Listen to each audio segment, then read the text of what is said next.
वह प्रेम रोग, वह भक्ति का रोग जो लगा, जिससे कि एक बार श्याम का साक्षात्कार हुआ, थोड़ा सा दर्शन हुआ, थोड़ी सी झलक मिली, तो श्याम बिना कौन रह सकता है, प्रभु बिना कौन रह सकता है।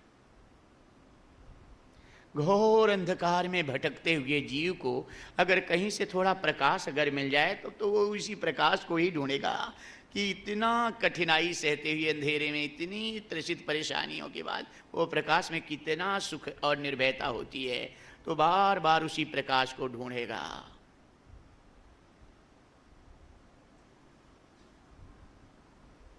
इसीलिए ये रोग लग जाता है कि एक बार झलक मिल जाती है प्रभु की, श्याम की, वो परम प्रकाश की, तो वह जीव उसी प्रकाश में जाकर निर्भयता और परमानंद की अनुभूति का प्रयास करता रहता है।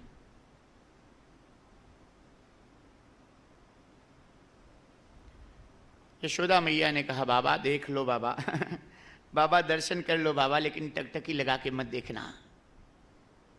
भोलेनाथ जब भगवान कृष्ण का दर्शन किए तो व्याकुल हो गए कि प्रभु आनंद तो बहुत आया, लेकिन दर्शन से आनंद के बाद मन व्याकुल हो रहा है आलिंगन के लिए। प्रभु अगर आलिंगन दे दो तो कितना आनंद हो जाए। भगवान कृष्ण मन ही मन मुस्कुरा दिए कि बाबा तुमको तो बड़ी कला आती है, कोई अपनी कला यहाँ दिखा दो मैया के आगे, आलिंगन भी हो जाए। भगवान भोलेनाथ यशोदा मैया से कहे, मैया मैं तो हाथ की रेखा भी देखता हूँ, हाथ की रेखा देखकर भविष्य भी बताता हूँ मैया। यशोदा मैया ने कहा कि बाबा तब मेरे लल्ला के हाथ में क्या है रेखा में, बता दो बाबा। भोलेनाथ कहे, मैया बता तो दूंगा, लेकिन दूर से नहीं देख पाऊंगा, मेरी नज़र इतनी तगड़ी नहीं है मैया, मेरी गोद में दो तब ठीक से देख पाऊंगा।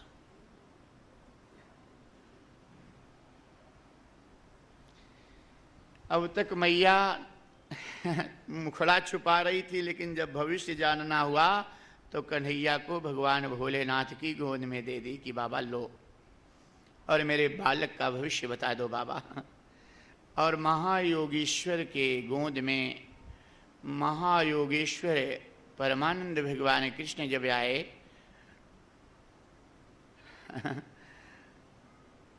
तो आलिंगन हुआ महायोगीश्वर और महायोगेश्वर का। भोलेनाथ को समाधि लग गई, मैया यशोदा घबरा गई।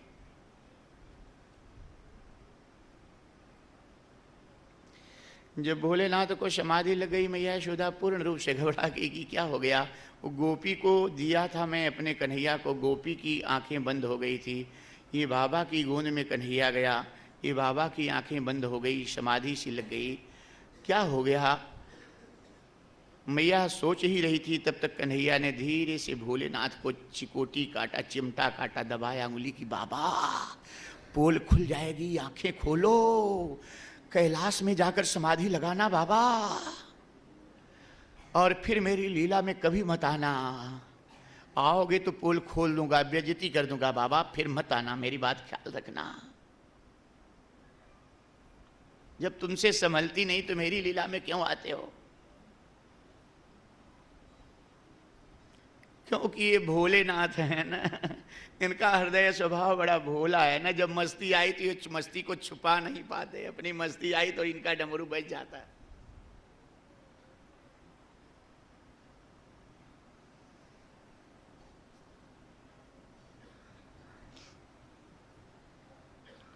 फट से भोलेनाथ आंखें खुले। यशोदा मैया ने कहा, बाबा बाबा क्या हुआ बाबा। भोलेनाथ कहे, मैया आंख बंद करके भविष्य देख रहा था, ये बालक का भविष्य बहुत अच्छा है मैया ये बालक बड़ा होकर राजाओं का राजा होगा मैया, और बहुत सी पत्नियों का पति होगा। कन्हैया फिर दबाए अंगुली कि बाबा बस चले जाओ, अच्छा है कि आपकी इस भाषा को मेरी मैया समझ नहीं पा रही है। सच सच भोलेनाथ से रहा नहीं गया, बता दिए भोलेनाथ कि मैया ये जगतपति नारायण हैं, बहुत सी पत्नियों का पति, अर्थात पति का अर्थ स्वामी यहाँ पर होता है, और सबके स्वामी श्याम आदि नारायण परम ब्रह्म परमात्मा यही भगवान हैं। मैया ये बहुत से पतियों, जगतपति है मैया तेरा लल्ला। कन्हैया दबाए उंगली की, बाबा बस करो, अच्छा है कि आपकी इस भाषा को मेरे मैया मेरी समझ नहीं पा रही है, अब मत आना बाबा, फिर से सुन लो बाबा, अगर फिर कभी आओगे तो बेइज्जती कर दूंगा हमारी इस कृष्णावतार की लीला में आए तो। लेकिन आगे आप कथा में सुनेंगे कि महारास में भोलेनाथ से फिर नहीं रहा गया इतने के बाद भी महारास में जिद करके चले गए।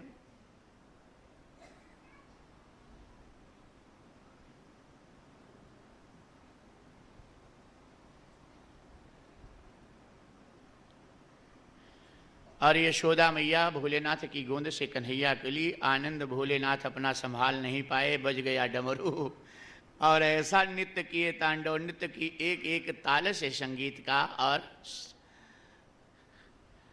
नृत्य के स्वर उसमें निकले। भोलेनाथ परमानंद की अनुभूति करते हुए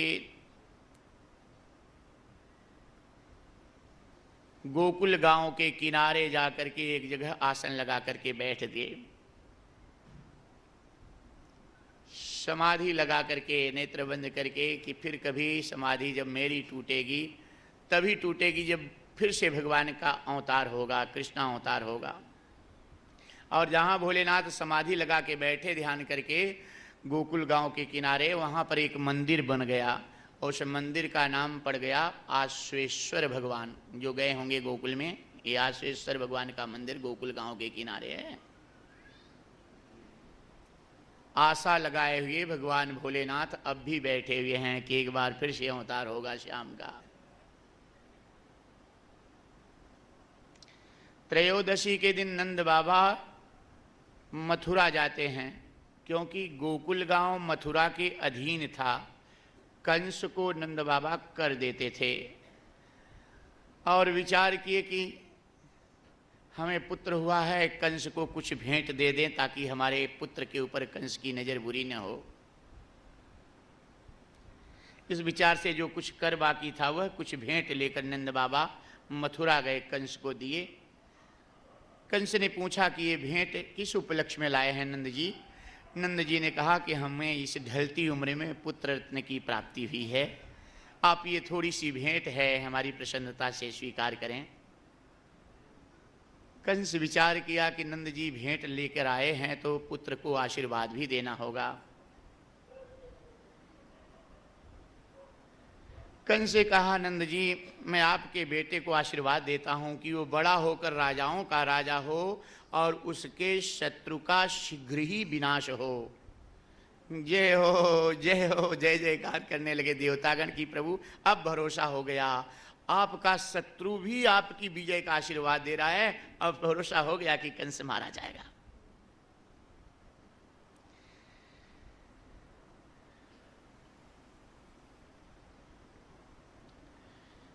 नंद जी वसुदेव जी से मिलने के लिए गए, लेकिन देखो इस कथा से आपको सीख लेनी चाहिए कि जब अपने रिश्तेदार के यहाँ जाओ, सगे संबंधियों के यहाँ जाओ या अपने मित्र के यहाँ जाओ तो कैसे व्यवहार करो। यह देख लो कि मेरे मित्र के पास, मेरे रिश्तेदार के पास, मेरे सगे संबंधी जो हैं जिनके पास मैं आया हूँ, कोई दिक्कत कठिनाई की बात तो नहीं है, कोई परेशानी की बात तो नहीं है। अगर जिस विषय की कठिनाई या कोई दिक्कतें हों तो उस विषय के बारे में उनके मन हल्के हो जाएं, ऐसी बातें करो। जैसे नंद जी को पुत्र हुआ था, इससे बड़ा सुख और इससे बड़ा शुभ अच्छा समाचार कोई नहीं था नंद जी के लिए, और अपने रिश्तेदार मित्र के पास गए थे, अपने मित्र के पास वसुदेव जी के पास गए थे, तो नंद जी को चाहिए था कि अपने प्रसन्नता का समाचार सुनाते, सुख का समाचार सुनाते कि मुझे पुत्र हुआ है।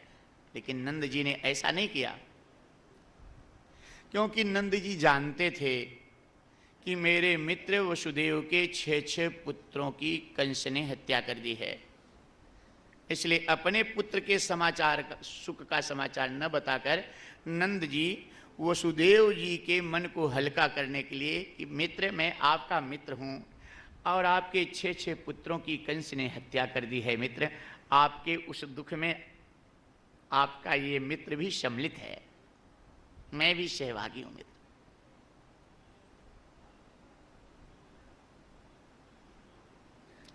कोई दिक्कत कोई कठिनाई है तो उसे मित्र को ऐसी बातें करो कि इसका मन कि हाँ हम अकेले नहीं हैं, इसमें हमारा मित्र कितना हमदर्दी कर रहा है, हमारा रिश्तेदार हमसे कितनी हमदर्दी भरा है।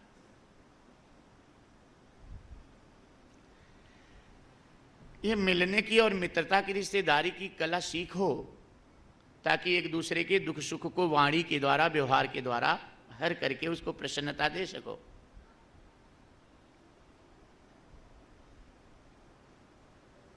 ऐसा न करो कि तुम अपने रिश्तेदार के पास जाओ तो वहां से लौटने के बाद तुमसे मिलने के बाद उसका मन और भारी हो जाए, या मित्र का मन भारी, ऐसा व्यवहार नहीं करो। ये कला सीखो कि किस तरह से बोलो, कैसा व्यवहार करो, उसका मन प्रसन्न हो जाए कि मैं अकेले दुख में नहीं हूं, मेरा रिश्तेदार भी कोई साथ है, मेरा मित्र भी कोई मेरे इस दुख में साथ है।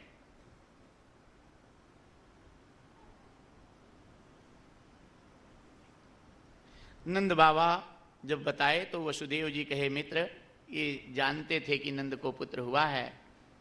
वसुदेव जी कहे कि मित्र मेरे पुत्रों का जो दुख मैंने भोगा ये तो मेरे हुए किए हुए कर्मों का फल था मित्र, लेकिन आपको जो पुत्र हुआ है वो मेरा ही है। इस आनंद में भगवान की महायोग माया के प्रभाव से वसुदेव जी नंद जी दोनों जन ये बात भूल गए थे कि सच्चाई क्या है। नंद जी को ये पता था कि मेरा पुत्र है, वसुदेव जी को भी ये पता था भगवान की महायोग माया से कि ये नंद जी का ही पुत्र है। इस भाव से कि मेरे मित्र का पुत्र है तो मेरा पुत्र है, इसलिए वसुदेव जी कहे कि मेरे पुत्रों की जो कठिनाई हुई, मैंने अपने पुत्रों की, मेरे पुत्रों की हत्या कर दिया, मैं दुख जो आया मेरे जीवन में ये मेरे ही किए हुए कर्मों का फल था मित्र, इसके लिए आप चिंता मत करो, लेकिन तुमको जो पुत्र हुआ है वो मेरा ही है। नंद जी ने कहा हाँ हाँ मित्र वो तुम्हारा ही है, हमारा कहाँ, हमारे मित्र का पुत्र। सच दोनों बोल रहे हैं लेकिन मित्र भाव से, सच को जान नहीं रहे हैं, ये मित्र भाव का प्रेम है। ऐसा कि एक दूसरे के मन को कि मैं अकेले नहीं हूं, मेरा पुत्र हो तो तुम्हारा है, तुम्हारा है तो मेरा। मित्रता हो दूध है और पानी की तरह, रिश्तेदारी करो तो एक दूसरे का साथ दूध पानी की तरह दो। दूध पानी की बड़ी पुरानी दोस्ती है।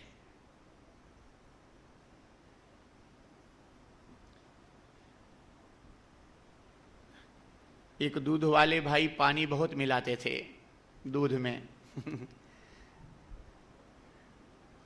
है ना, तो फीका दूध आता था। पूछे तो भक्त ने कहा कि महाराज ये तो दूध बड़ा फीका इसलिए आता है कि मोल आता है ना, हमारे घर पे गैया नहीं है महाराज, और दूध वाले से रोज कहता हूँ इनकी आदत है कि पानी जरूर डालते हैं महाराज।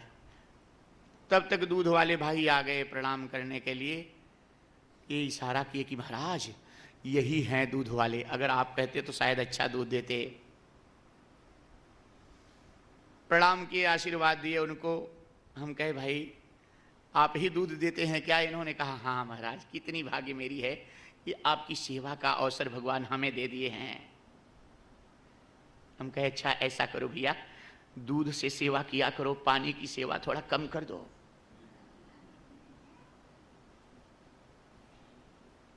बड़ा अच्छा उत्तर दूध वाले ने दिया। दूध वाले ने कहा महाराज आप संत महात्मा हैं, गुरु, आपसे झूठ नहीं बोलूंगा महाराज, गाय के बछड़े को छोड़कर सच्चा दूध कोई नहीं पाता।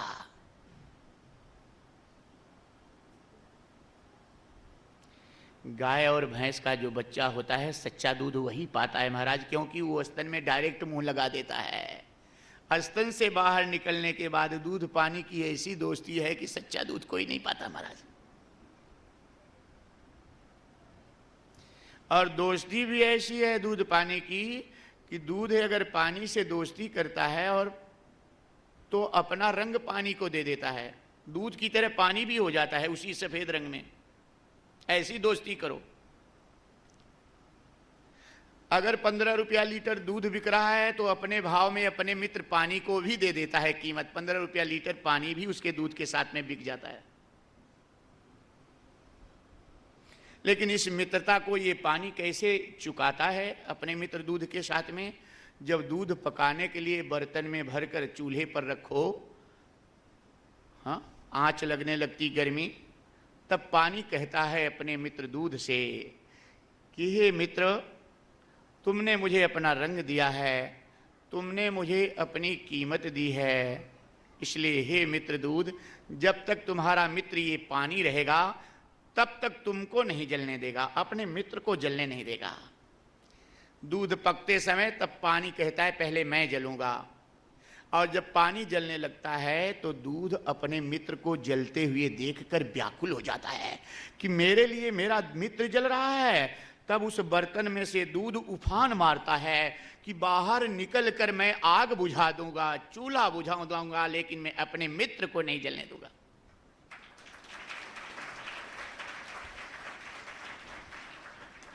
ऐसी मित्रता हो एक रिश्तेदार दूसरे रिश्तेदार की, ऐसा मेल हो समाज में एक दूसरे भाई से, तब वो मित्रता और संगठन मौजूद होता है। चतुर्दशी के दिन कंस पूतना को भेजे गोकुल। कंस ने पूतना को आदेश दिया कि 3 साल के जितने बच्चे हैं गोकुल में सबको मार डालो, और वो जो नंद के यहाँ पुत्र जन्म लिया है ना, उसको भी मार डालो। पूतना ने कहा मैं आपका काम करके आती हूं, आप समझ लो कि आपका काम हो गया। यहाँ एक बड़ा मार्मिक रहस्य आता है। 3 साल के जितने बच्चे हों सबको मारने का आदेश कंस ने क्यों दिया?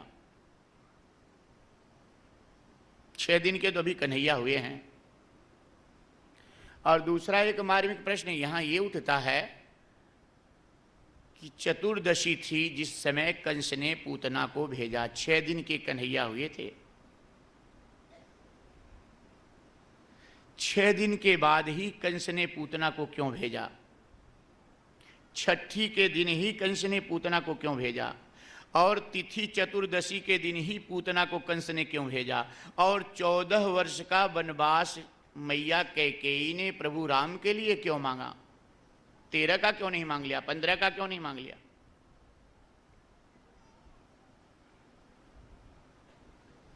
आध्यात्मिक रहस्य में डूबने में बड़ा आनंद आता है इन विषयों पर।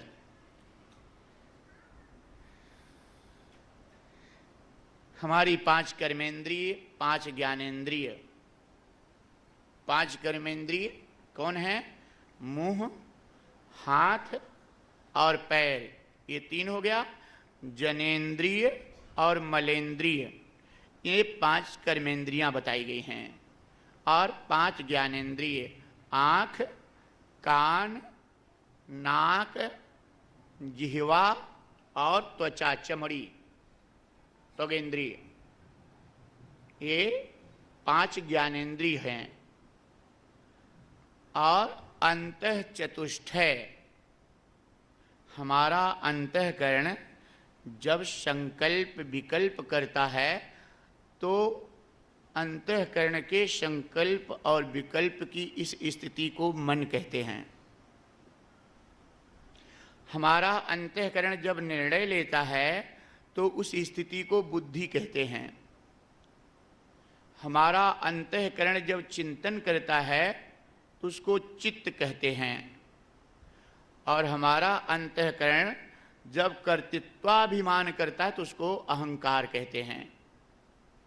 मन, बुद्धि, चित्त, अहंकार, एक ही अंतःकरण के ये 4 रूप हैं। इसी को अंतः चतुष्टय कहते हैं। तो ये 10 इंद्रियां और अंतः चतुष्टय, मन, बुद्धि, चित्त, अहंकार, ये 14 स्थानों पर काम रूपी रावण का साम्राज्य था। ये 14 स्थानों पर काम रूपी रावण साम्राज्य करता था। इसलिए कैकेयी मैया ने प्रभु राम को 14 वर्ष का वनवास मांगी कि हे राम, अगर राम राज्य की स्थापना करना है तो 14 वर्ष तक वन में रहना होगा। 14 स्थानों को अर्थात वन अर्थात तपस्या करना होगा, और उस तप के द्वारा इनको 14 स्थानों पे जो रावण रूपी काम का साम्राज्य है इसको अंत करके तब अयोध्या और पूरे अपने हृदय अंतःकरण में राम राज्य की स्थापना करोगे तो सफल होगे।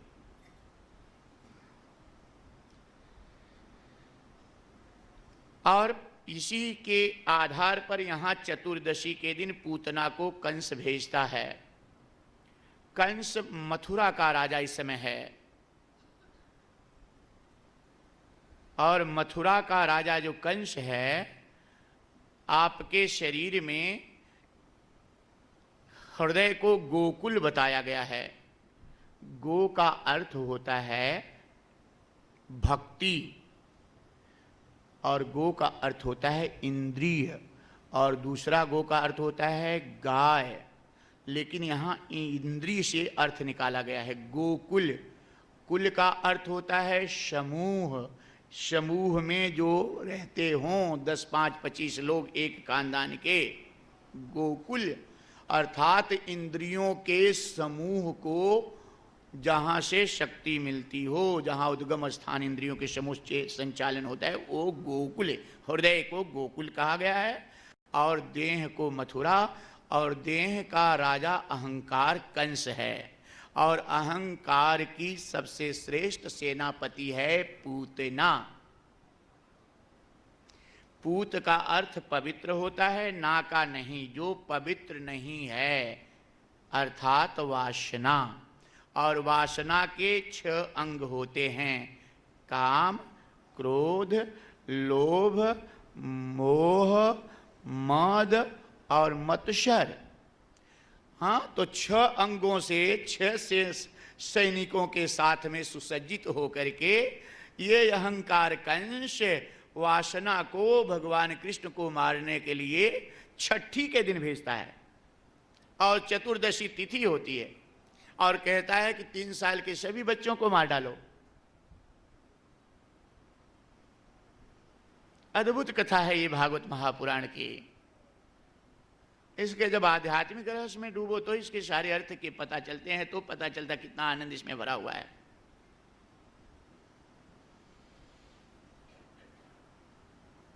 तीन साल का बच्चा कौन है? रजोगुण, तमोगुण, सतोगुण, त्रिगुणात्मक माया के द्वारा फंसा हुआ, इसके बंधन में जकड़ा हुआ, जो इससे छूटने का प्रयास न करता हो, इसी में और फंसने का प्रयास करता हो, वो है 3 साल का बच्चा। चाहे उसकी आयु 70 साल की हो गई हो, चाहे 80 साल की, उसको 3 साल का बच्चा माना जाता है। और उस 3 साल के बच्चे को कौन मारती है? पूतना, वासना उसको मारती। काम, क्रोध, लोभ में फंसा हुआ जीव जो है उसे 3 साल का बच्चा माना गया है, चाहे आयु उसकी कितनी भी हो गई हो, उसको वो वासना के द्वारा, पूतना के द्वारा मारा जाता है। जागृत, स्वप्ना, सुषुप्ति और तुरीया 4 अवस्था होती है। थोड़ा सा विषय कुछ कठिन है, लेकिन अगर समझोगे तो समझ में बात आ जाएगी। गरिष्ठ भोजन है, तुम लोगों को पचने लायक कुछ कम है, लेकिन थोड़ा सा ठीक से प्रयास करो खा करके पचाने के लिए, तो पच भी सकता है।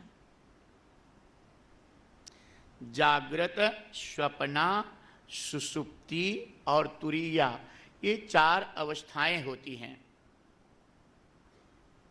तो जागृत, स्वप्ना और सुषुप्ति में, इन 3 अवस्थाओं में फंसा हुआ जीव 3 साल का बच्चा माना गया है, और उस जीव को वासना, पूतना मारती है। एक सरल दृष्टांत के द्वारा इसको समझने का प्रयास करो, देखो समझ सकते हो इसको, वही कठिन बात नहीं है। समझ लो आप लोगों का एक मकान है, नया मकान आप लोगों के लिए बना दिया गया है, बहुत अच्छा, ठीक है। और उस मकान में 4 महला है, और उसमें आपको रहना है, लेकिन एक ही महले में रहना है। किस महले में आप रहेंगे आपको चुनाव करके बताना है ना। आप मन में निर्णय लो कि आप किस महले में रहोगे। मैं चारों महलों की स्थिति बता रहा हूं। पहले महले में प्रचंड गर्मी है, घोर अंधकार है और बड़े बड़े मच्छर हैं। अब विचार करो कि रहना है इसमें। पहले महले में घोर अंधकार है, प्रचंड गर्मी है और बड़े बड़े मच्छर हैं। रहना है? नहीं, हाँ, मच्छरों से नहीं कटवाओगे। ठीक है, दूसरे महले में आओ। दूसरे महले में भी घोर अंधकार है, गर्मी कुछ कम है और यहां मच्छर कुछ छोटे छोटे हैं। यहां भी ठीक नहीं, छोटे मच्छर भी काटे नहीं।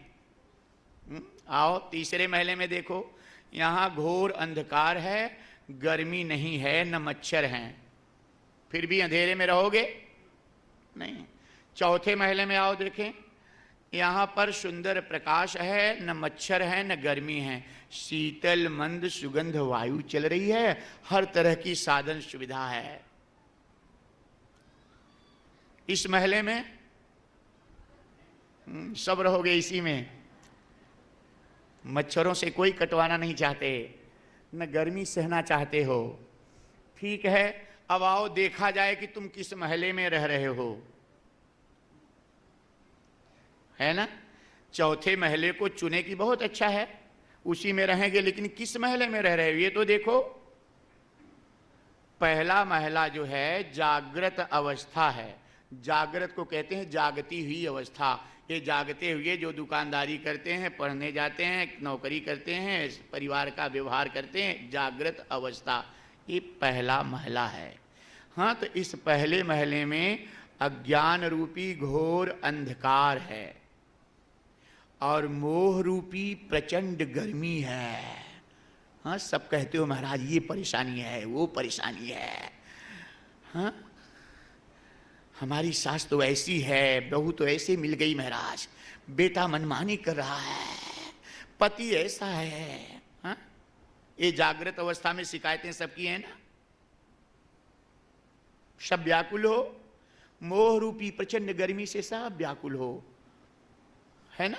अज्ञान रूपी घोर अंधकार और बड़े बड़े मच्छर काट रहे हैं, छटपटा रहे हो। मच्छर कौन है? मच्छर पति हैं, पत्नी, बहू, सास, ये रिश्तेदार ही मच्छर हैं। हाँ, कहा सुनी हो गई और पति कोई कड़वी बात बोल दिया तुमको कुछ कह दिया तो छटपटाती है पत्नी मच्छर बन के बाड़ी के द्वारा काट लेता है पति। झगड़ा हुआ पति पत्नी में तो पत्नी छटपटाती है कि जाओ अब हमारी तुम्हारी कभी नहीं बनेगी। लेकिन धीरे धीरे बात जब भूल जाता है, पीड़ा कम हो जाती, तब फिर मेल हो जाता है। कभी झगड़ा में पत्नी कड़क होकर पति को मच्छर बन के काट लेती है तो पति कहता है कि जाओ हमारा तुम्हारा नाता कभी नहीं। लेकिन वो बात धीरे धीरे जब भूल जाता है, मच्छर की काटने की पीड़ा कम हो जाती है एक दो दिन में, तो फिर जम जाता है। कभी सास बहू को, कभी बहू सास को, कभी पड़ोसी पड़ोसी को, रिश्तेदार ये मच्छर बन के काट लेते हैं। कटु शब्द झगड़ा वाले तो छटपटाते हैं, लेकिन ये रोज इसी में छटपटाते हैं, रोज परेशान होते हैं। मोह की इसी गर्मी में सब व्याकुल हैं, अज्ञान के घोर अंधकार में जी रहे हैं, लेकिन इस अवस्था को छोड़ने का कोई प्रयास नहीं कर रहा है। और अभी तुम लोग कह रहे थे कि नहीं इसमें नहीं रहेंगे, नहीं रहोगे, 3 मच्छरों से कटवाओ। ये मच्छर हैं, रिश्तेदार काटते रहेंगे जीवन भर तुमको। सहो ये गर्मी, व्याकुलता सहो, छटपटाते रहो इसी में। दूसरा महला स्वप्नावस्था है। स्वप्न में आप जब सोते हो, स्वप्न देखते हो, तो यहां कुछ घोर रूपी अंधकार तो है, लेकिन यहां रिश्तेदार पूरे नहीं रहते। स्वप्न में एक ही दो से मेल होता है, हाँ, एक ही दो जगह से, इसलिए यहां मच्छर कुछ छोटे हैं और यहां मोह रूपी गर्मी भी कुछ कम है। और तीसरा महला सुसुप्ति अवस्था, सुसुप्ति अवस्था प्रगाढ़ निद्रा को कहते हैं। प्रगाढ़ निद्रा में जब तुम सो जाते हो तब प्रेम से बोलिए जय श्री कृष्ण। श्री हरे